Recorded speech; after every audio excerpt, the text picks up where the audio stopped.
요한복음 9장 1절부터 12절까지 말씀입니다. 우리 한 절씩 교독하겠습니다. 제가 먼저 읽겠습니다. 예수께서 길을 가실 때 날 때부터 맹인된 사람을 보신지라.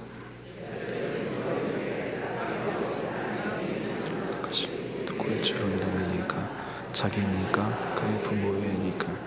예수께서 대답하시되 이 사람이나 그 부모의 죄로 인한 것이 아니라 그에게서 하나님이 하시는 일을 나타내고자 하심이라. 때가 아직 낮음에 나를 보내신 이의 일을 우리가 하여야 하리라.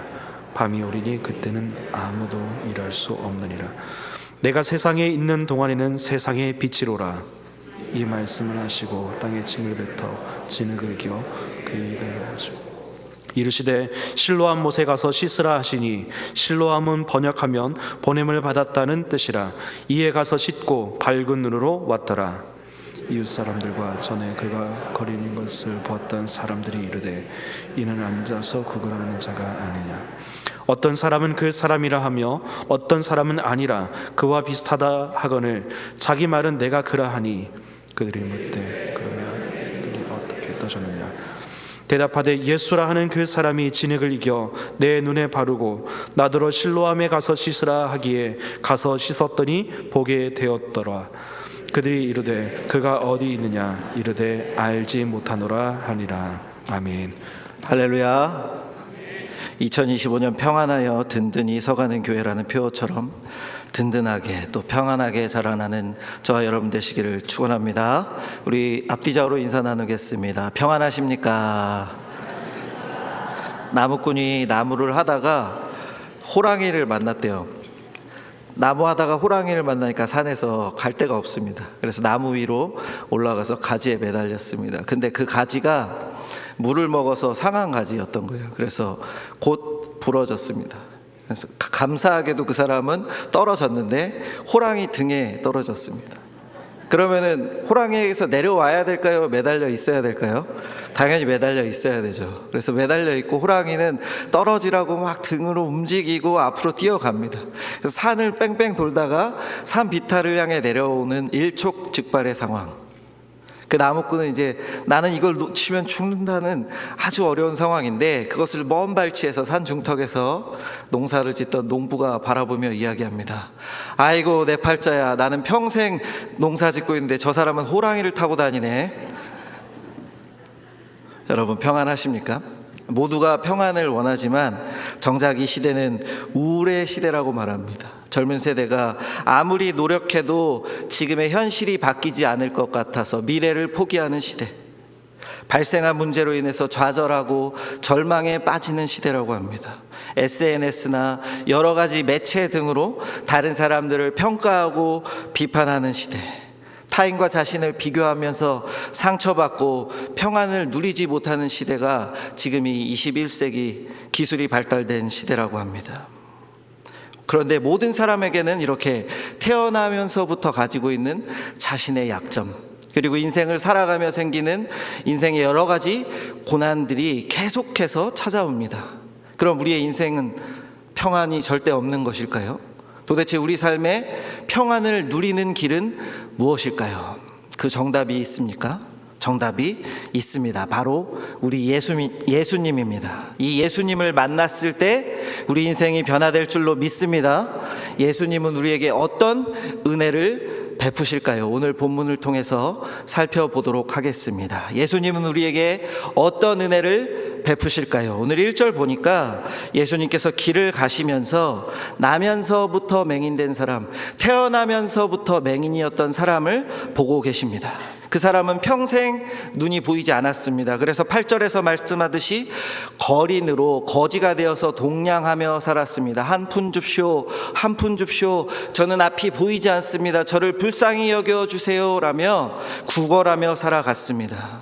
2절 보니까 당시 유대인들이 그 사람을 어떻게 여겼는지가 나타납니다. 제자들이 예수님께 묻습니다. 예수님, 저 사람이 나면서부터 맹인인 게 저 사람의 죄입니까? 부모의 죄입니까? 부모가 잘못해서 저 사람이 맹인이 됐습니까? 아니면 저 사람이 잘못해서 맹인이 된 것입니까? 자신과 조상의 죄가 그 인생에 영향을 미친다, 운명을 망칠 수 있다는 것이 당시 유대인의 가치관이었습니다. 그러니까 그 맹인은 태어날 때부터 맹인이었으니 정말 큰 죄를 지은 사람, 부모나 조상으로부터 물려오는 죄가 정말로 큰 사람이라고 유대인들은 생각한 것입니다. 그러니까 그 맹인을 죄인이라고 비판하며 조롱하며 손가락질해온 것이고, 너는 거지라며 놀려왔던 것입니다. 맹인 자신도 태어날 때부터 주어진 자신의 운명에 괴로워하고 다른 사람들의 비난과 손가락질에 점점 주눅들어 갔을 것입니다. 그런데 오늘 본문에 예수님만은 다르십니다. 1절 보면 예수님이 그 사람을 본다 말씀하는데, 우리가 일상생활에서 거지를 볼 때 어떻게 봅니까? 불쌍한 사람들을 볼 때 지하철역이나 거리에 있을 때 이렇게 뚫어지게 쳐다보나요? 그렇지 않습니다. 살짝 보고 못 본 척 지나가죠. 살짝 흘겨봅니다. 그런데 예수님은 사랑의 눈으로 그 사람을 주목해서 바라보셨다는 것입니다. 예수님이 본 것은 다른 사람들이 가지고 있는 선입견과 가치관으로 살짝 흘겨보고 죄인으로 여기는 눈빛으로 조롱하며 피한 것이 아니라 사랑의 눈으로 그 사람을 바라보았다는 것입니다. 그리고 예수님은 3절에서와 같이 말씀하십니다. 예수께서 대답하시되 이 사람이나 그 부모의 죄로 인한 것이 아니라 그에게서 하나님이 하시는 일을 나타내고자 하심이라. 본문에 나오는 모두가, 또 맹인 주변에 있는 모두가 그 운명을 받아들이라 그러고 그 운명이 잘못된 것이라고 손가락질할 때에 오직 예수님만 사랑의 눈으로 주목해서 보시고 하나님의 일을 나타내시기 위한 것이라는 것을 밝혀주고 계십니다. 그리고 우리가 잘 알고 있듯이 그 맹인의 눈을 치료하시는 기적을 통해 하나님께서 원하시는 하나님의 계획을 나타내 보이신 것입니다. 이것이 우리를 향한 예수님의 시선과 마음이라는 것을 기억하시길 바랍니다. 다른 사람들, 세상 사람들이 우리를 무시하고 우리가 가진 약점과 우리 인생의 문제로 조롱하고 손가락질 하더라도 예수님은 우리를 주목해서 바라보시고 우리를 향한 하나님의 계획을 나타내 보이시는 줄로 믿으시길 바랍니다. 맹인을 바라보시고 맹인을 향한 하나님의 일을 나타내셨듯이 우리 지금도 바라보고 계시고 우리를 향한 하나님의 뜻을 하나님의 때에 나타내 보이실 것입니다. 이렇게 세상은 오늘 맹인에게 말하는 제자들의 모습과 같이 겉모습으로 판단합니다. 조롱합니다. 쉽게 비판하고 쉽게 판단합니다. 때로는 자기 자신 스스로도 이 환경을 원망하고 나 자신과 우리 가족을 욕하고 때로는 하나님께 원망의 메시지를 돌립니다. 왜 나는 없습니까? 왜 나는 이렇게 태어났습니까? 왜 저는 이렇게 할 수 없습니까? 라며 절망합니다. 이런 우리에게 하나님께서는 오늘 본문을 통해서 태어나면서 가진 약점이 많더라도 현재 마이너스 인생, 출구가 안 보이는 깜깜한 인생을 살고 있더라도 좌절하거나 포기하지 말라 말하십니다. 왜냐하면 예수님께서 사랑의 눈으로 우리를 한 명 한 명 주목해 바라보고 계시고 우리를 향한 하나님의 계획이 한 명 한 명에게 있기 때문입니다. 하나님은 하나님의 때에 하나님의 놀라운 방법으로 우리를 이끄시는 줄 믿으시길 바랍니다. 그러니 우린 결코 운명과 팔자에 매이지 않고 실패와 절망의 늪에 빠져 사는 존재가 아닙니다. 에베소서 1장 4절 말씀입니다. 곧 창세전에 그리스도 안에서 우리를 택하사 우리로 사랑 안에서 그 앞에 거룩하고 흠이 없게 하시려고, 하나님은 창세전에 이미 우리를 하나님의 자녀 삼으시기 위해 계획을 세우시고 우리를 사랑으로 기르시기 위한 계획을 세워 놓으신 것입니다. 시편 33편 13절과 14절 말씀 우리 함께 읽겠습니다. 시작. 여호와께서 하늘에서 굽어보사 세상의 모든 거민들을 굽어 살피시는도다. 아멘. 하나님께서는 모든 인생을 주목하여 보신다. 오늘 예수님께서 맹인을 바라보신 것처럼 하나님은 모든 인생을 주목하시고 그들에게 필요한 은혜, 그 때에 따른 은혜, 상황에 따른 은혜를 주신다는 것입니다. 혹시 저와 여러분에게 타고난 결함이 있습니까? 인생 사는 게 너무나도 어렵습니까? 부족한 게 많아서 해결이 쉽지 않아 보이십니까? 예수님은 언제나 우리를 주목하여 바라보신다는 것을 명심하시길 바랍니다. 세상이 우리를 조롱하고 짓눌러도, 세상 모두가 나를 버린 것 같아도 예수님만은 우리를 바라보시고 창세전에 세운 그 계획 안에서 우리를 하나님의 은혜로 인도하시는 줄 믿습니다. 우리 따라하면서 인사해 보겠습니다. 예수님은 언제나 날 바라보십니다. 날 향한 하나님의 계획이 있습니다. 반드시 하나님의 일을 행하십니다. 인생의 문제와 장벽 앞에도 우리를 바라보시는 예수님, 반드시 하나님의 뜻을 행하시는 예수님을 만나 하나님의 크신 역사를 경험하는 저와 여러분 되시기를 축원합니다. 예수님은 어떤 은혜를 베푸셨습니까? 우리를 주목하시고 하나님의 은혜를 나타내 보이셨습니다. 두 번째 생각할 것은 우리를 순종의 자리로 보내신다는 것입니다. 오늘 예수님께서는 하나님의 일을 어떻게 나타내셨습니까? 6절 말씀처럼 눈이 안 보이는 맹인에게 실로암 못에 가서 씻으라 하시며 치료해 주셨습니다. 그런데 여기서 요한이 하는 묘사 속에 예수님께서 누구신지가 명시적으로 드러납니다. 예수님께서 땅에 침을 뱉어서 흙을 진흙으로 만드시고 그 사람의 눈에 발라주시고 가서 씻으라고 명하셨죠. 그런데 성경에서 진흙으로 무엇을 빚는 모습이 또 나옵니다. 어디 나올까요? 창세기에 하나님께서 인간을 창조하실 때에 인간만 특별하게 진흙으로 빚으시고 생기를 불어넣어 주셨다. 이 하나님께서 생기를 불어넣으시고 인간을 만드신 것처럼 예수님께서 죄와 허물로 태어난 인생, 약점 가득하게 태어난 맹인의 눈을 치료하시는 흙을 빚으시는 모습으로 하나님이심을 생각하게 하는 것입니다. 그리고 하나님이신 예수님의 이 치료 역사는 구약의 말씀을 통해 분명하게 예언되었는데 이사야 35장 5절입니다. 그때에 맹인의 눈이 밝을 것이며 못 듣는 사람의 귀가 열릴 것이며, 이사야 35장 앞절을 보면 하나님께서 오시는 날이 어떠한지를 선포합니다. 하나님께서 오시는 날에는 맹인의 눈이 밝아질 것이다. 하나님께서 맹인과 못 듣는 사람을 치유하실 것인데, 오늘 본문에서 누가 치유하셨습니까?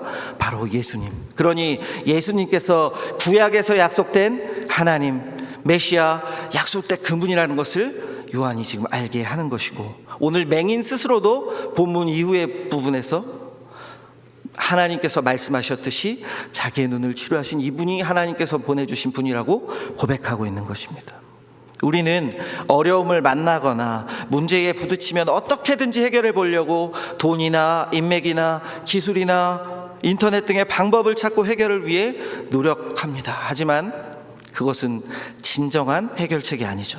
인생의 약점과 직면한 고난, 우리가 만나는 인생의 모든 고통의 진정한 해결책은 오직 예수 그리스도인 줄로 믿습니다. 하나님이신 예수님, 우리를 고통 속에 두지 않으시는 예수님, 약속된 메시아, 오직 예수님만이 맹인의 눈을 뜨이게 한 것처럼 태어날 때부터 가졌던 그 사람의 운명의 굴레를 벗겨주신 예수님께서 우리의 인생의 문제도 해결해 주실 줄 믿습니다.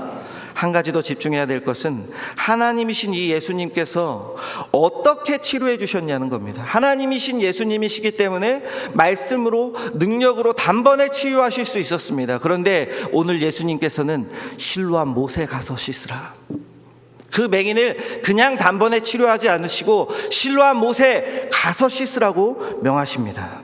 그런데 이 명령은 맹인에게는 사실 정말 불편한 것이었습니다. 그는 날 때부터 맹인이었다는 것 자체로 사람들에게 손가락질 받고 주눅들어 있었습니다.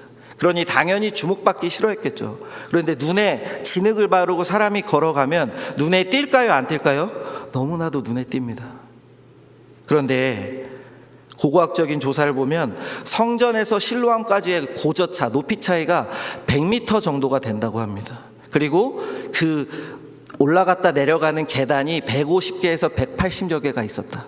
그럼 눈이 안 보이는 사람은 길을 물어서 가야 되고 눈에 진흙을 바른 채로 계단을 더듬으면서 내려가야 했다는 것입니다. 그리고 윗물이 맑습니까? 아랫물이 맑습니까? 무엇을 씻으려면 깨끗한 물로 씻으시나요? 더러운 물로 씻으시나요? 깨끗한 물, 너무나도 당연한 것입니다. 그런데 실로암 못의 물은 위에 있는 기온샘에서부터 흘러내려와서 고이는 물입니다. 상식적으로 생각할 때 기온샘에 가서 씻는 것이 훨씬 깨끗한 물로 씻을 수 있는 것이기 때문에 당시 이 예수님의 말씀은 맹인에게 있어서는 불편한 일, 하기 어려운 일, 상식적으로는 받아들이기 어려운 것이었습니다. 그런데 오늘 성경에는 그가 주저하거나 순종하지 않았다는 기록은 전혀 없습니다. 대신 이 말이 있습니다. 이에 가서 씻었다.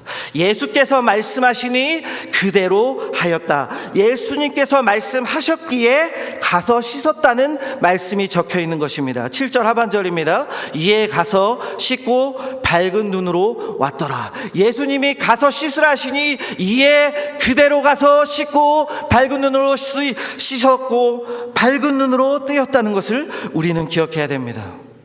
예수님의 말씀에 순종한 그때, 실로암에서 씻은 그때 운명이 바뀌는 역사, 태어날 때부터 주어진 난간이 해결되는 하나님의 능력과 기적이 그 맹인에게 임한 것입니다. 예수님께서 명하신 길은 사실 고통과 불합리와 죽음의 길이 아니라 치유와 회복과 기적의 길인 것입니다.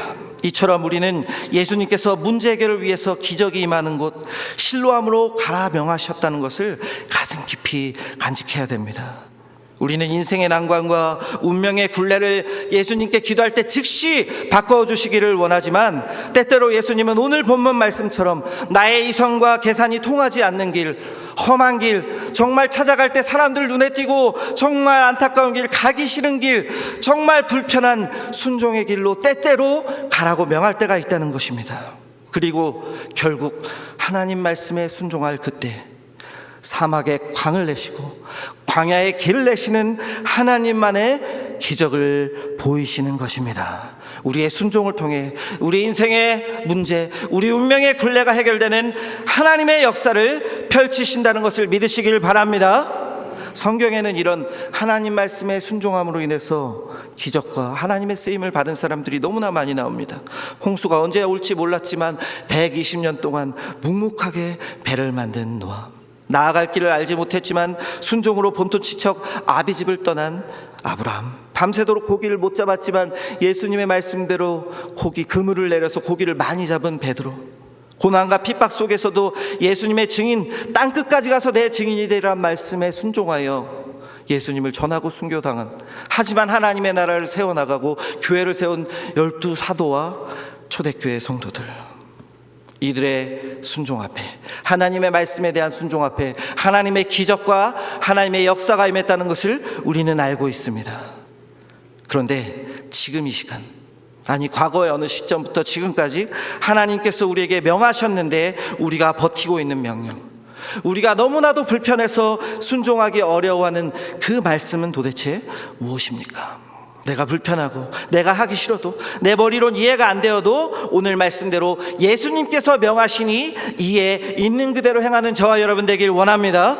예수님께서 명하시는 그 자리로 나아갈 때, 하나님에 대한 말씀에 온전히 순종할 때에 하나님의 치료와 회복과 변화와 능력과 기적이 맞는 줄로 믿습니다. 주신 말씀에 순종할 때에 하나님의 놀라운 역사가 우리 삶에 임한다는 것을 오늘 본문이 하나님께서 말씀해 주는 것입니다. 바라기는 예수님께서 가라 명하시는 그 순종의 자리, 기적의 자리에 나아가 문제의 해결과 인생의 역전이라는 믿음의 체험을 하시는 저와 여러분 되시기를 주님의 이름으로 축원합니다. 아멘. 예수님께서 어떤 분이셨습니까? 우리를 사랑의 눈으로 주목하셔서 하나님의 뜻을 보이시는 분, 우리를 순종의 자리로 보내셔서 기적을 행하시는 분. 한 가지 더 생각할 것은 예수님께서는 바로 생명의 빛이라는 것입니다. 4, 5절 말씀을 보면 예수님께서 이 땅에 계신 동안 세상의 빛으로서 사명을 감당하신다 합니다. 오늘 예수님을 통해 이 치료받은 맹인의 고백이 요한복음 9장에 나오는데 점진적으로 발전되고 있습니다. 이 맹인의 고백을 보면 예수님께서 생명의 빛이시라는 것이 다시 한번 드러나는데, 말씀 보여주시면요, 11절 예수로 하는 그 사람이 라고 말합니다. 사람들이 네가 어떻게 눈을 떴냐, 맹인이었는데, 이러니까 예수로 하는 그 사람이 저를 치료해 줬습니다 말합니다. 근데 17절에서 유대인들과 대화 속에 그분은 선지자다, 아까 우리가 읽은 말씀처럼 하나님께서만이 우리를 치료하실 수 있다 그랬는데, 맹인의 눈을 뜰 수 있다 했는데 말씀에 그렇게 돼 있는데 당신들도 믿겠습니까 합니다. 우리 33절 말씀처럼 계속 거부하니까 하나님께로부터 오지 않으면 이게 가능하지 않다니까요 라며 예수님을 고백합니다. 그리고 예수님을 그 다음에 만났을 때 예수님께서 믿길 원하느냐 말씀하시니 36절처럼 내가 믿고자 하나이다. 그리고 38절에서 무엇이라고 합니까? 주여 내가 믿나이다 말하고 엎드려 절하며 드디어 예수님을 그냥 능력 있는 선지자, 선생님을 넘어서 인생의 구세주, 우리를 구원하신 하나님으로 영접한 줄 믿습니다.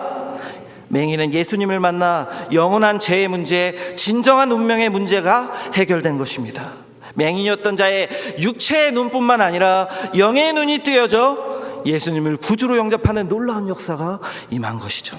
예수님께서 베푸시는 생명의 빛을 맛보고 하나님의 원수였던 자가 하나님의 자녀되는 감격을 맛보고 나면서부터 영원한 형벌을 받을 존재가 영원한 생명을 얻어 구원받고 하나님의 자녀되는 역사를 있게 된 것입니다. 이것이 오늘 본문에서 예수님께서 말씀하신 진정한 하나님의 일, 그 사람을 향한 하나님의 계획이었던 것입니다. 그런데 7절 보면요, 실로암이 나옵니다. 실로암은 보냄을 받았다는 의미인데 이 실로암의 의미와 예수님이 연결됩니다. 7절에서 실로암은 보냄을 받았다 적혀 있죠. 그런데 예수님께서 4절에서 뭐라고 하십니까? 나를 보내신 이라며 성부 하나님께서 보내셨다는 것을 말씀하시고 예수님께서 하나님께 보냄을 받으신 자라는 것을 밝혀줍니다. 예수님은 우리 모두를 구원하시기 위해 이 땅에 보내주신 분, 보내지신 분, 하나님께서 보내주신 분이라는 것이죠. 보냄을 받았다는 치료의 못 실로암, 우리를 위해 보내심을 받은 예수님, 예수님이 바로 우리의 육체의 문제뿐만 아니라 우리 인생의 가장 큰 문제인 죄와 사망의 문제를 해결하기 위해 보냄을 받으신 우리 영혼의 실로암이신 줄로 믿습니다. 맹인이 눈을 위해, 자기의 눈의 치료를 위해 실로암의 보냄을 받았습니다. 어려운 순종을 한 게 맞습니다. 하지만 예수님은 사실 우리 모두를 치료하고 살리시기 위해 하늘 보좌 버리시고 하나님과 동등됨을 거절하시고 인간의 몸으로 비천한 몸으로 오셔서 십자가에 못 박혀 돌아가시고 사흘 만에 부활하셔서 우리를 구원하신 줄 믿습니다. 보내심을 받은 예수님, 우리를 살리시기 위한 실로암 예수님을 만나 우리도 그 맹인의 고백처럼 예수님을 영접하고 구원받아 하나님의 자녀가 되는 놀라운 역사를 경험하는 저와 여러분 되시기를 주님의 이름으로 축원합니다. 그러니 우리에게 예수님을 믿는 마음이 있다면 우리는 우리의 운명과 나면서부터 주어진 상황과 인생에서 찾아오는 문제 앞에 좌절하고 원망하고 불평하고 걱정할 필요가 없습니다. 왜요? 하나님의 창세전, 만세전에 세우신 계획 안에서 우린 택한 바 되었고 하나님께서 보내주신 독생자 예수 그리스도의 보혈의 피로 우리가 구원받았고 하나님의 자녀 되었기 때문입니다. 그리고 하나님의 그 계획 안에서 우리를 향한 놀라운 인도하심 안에서 지금도 우리를 은혜로 이끄시고 하루하루 살아가고 있기 때문입니다. 또한 좌절과 절망에 그냥 우리를 내버려 두지 않으시고 오늘 본문의 맹인을 다른 사람들은 손가락질하고 심지어 예수님의 제자들조차도 저 사람은 무엇을 죄지었기 때문에 저런 상태입니까? 쯧쯧쯧하며 조롱 섞인 말을 할 때 예수 그리스도께서 그 사람을 바라보시고 다가가셔서 치유하시고 영혼을 살리신 것처럼 고통과 신음 속에 눈물 흘리는 우리에게 찾아오셔서 하나님의 계획을 하나님의 때에 반드시 보이실 줄로 믿으시길 바랍니다. 혹시 이 자리에 예수님을 믿지 못하는 분이 있다면 오늘 예수를 구주로 영접하여 인생의 운명이 바뀌고 문제가 해결되는 역사를 경험하시길 바랍니다.